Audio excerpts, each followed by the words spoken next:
Chris Profi, musically obsessed. Chris Profi, musically obsessed with vinyl CDs and cassettes. Chris Profi, musically obsessed. Oh yeah! The debut from Iron Maiden, 1980, simply entitled Iron Maiden.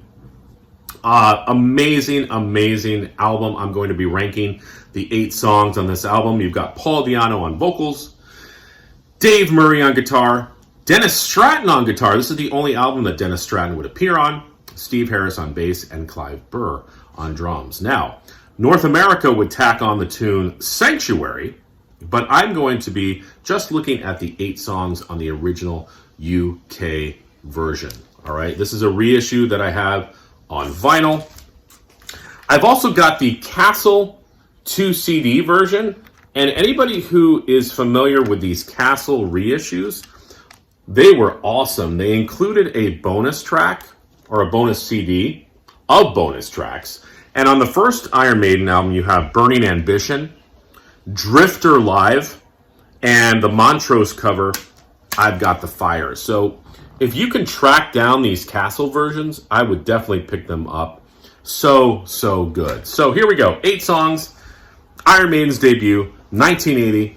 All great songs. So hard to rank, but let's get into it. Coming in at number 8, I'm going to put the ballad Strange World. Great songs. Starts out with this ethereal sort of intro, some harmonics on the guitar, an almost 2-minute long intro to the tune, but that's fine because you get great guitar work by Dave Murray and Dennis Stratton. You almost don't feel like 2 minutes have even gone by. Then it breaks into the song. My only issue with this tune is that I don't feel like Paul Di'Anno's vocals on this ballad are as good as other ballads that he sings on. So I'm putting Strange World at number 8. Number 7, the instrumental Transylvania. I love this instrumental. What was great about Iron Maiden's instrumentals is that sometimes with instrumentals, for myself, I find that I get bored very easily. But Iron Maiden had a way of keeping you interested in the tune, and it starts off from their first album. So number 7, the instrumental Transylvania. Now, number 6, the song about the prostitute Charlotte the Harlot. Frantic Maiden intro. It's got a punk vibe to it, which I love. I think it's kind of funny, though, because bands around this time, especially new wave of British heavy metal bands, were sort of trying to distance themselves from the punks. But Iron Maiden, whether they knew it or not, they embraced that sound, and I think it added to the vibe of some of these songs, especially a song like Charlotte the Harlot. The lyrics: show me your legs, take me to bed, let me see blood, let me see love. I love those lyrics. And then the song slows down, of course, and then Paul Di'Anno sings about how Charlotte's drawers are off color too, because she's a lady of the night. She's seen the other side of midnight. Great lyrics, great song. Number 6, Charlotte the Harlot. Now, number 5, running free from that intro of the drums, and then Steve Harris comes in with the bass to mimic that. Simple song. Probably one of the simplest songs Iron Maiden ever wrote. It's okay, though. It's a sing-along song. It gets the audience into it. I feel like it comes across better live than in the studio. Still a great song. Number 5, Running Free. Now, number 4, the title track, Iron Maiden, begins with the twin guitars, the harmonized guitars. Frantic intro. All about the torture device, the Iron Maiden. And it's so cool when bands have a song, regarding their namesake, Iron Maiden. So cool. Number 4, the title track, the band name, Iron Maiden. Now, the top 3 tunes on the debut.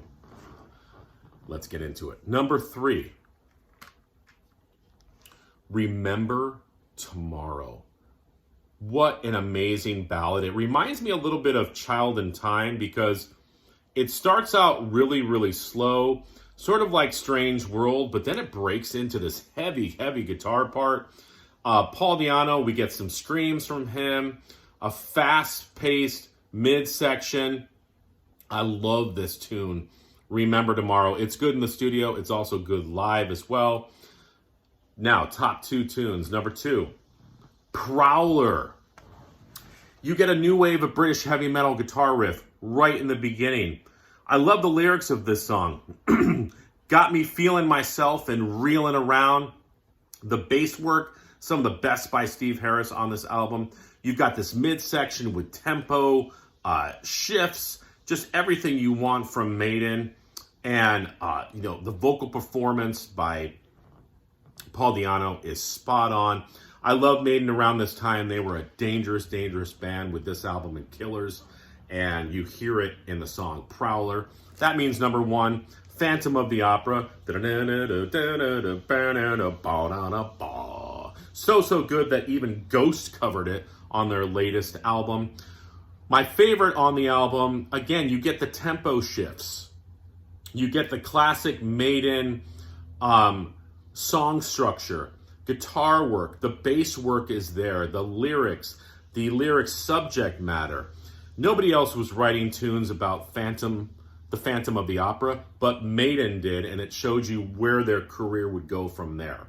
So there we go. Number 8, Strange World. 7, Transylvania. 6, Charlotte the Harlot.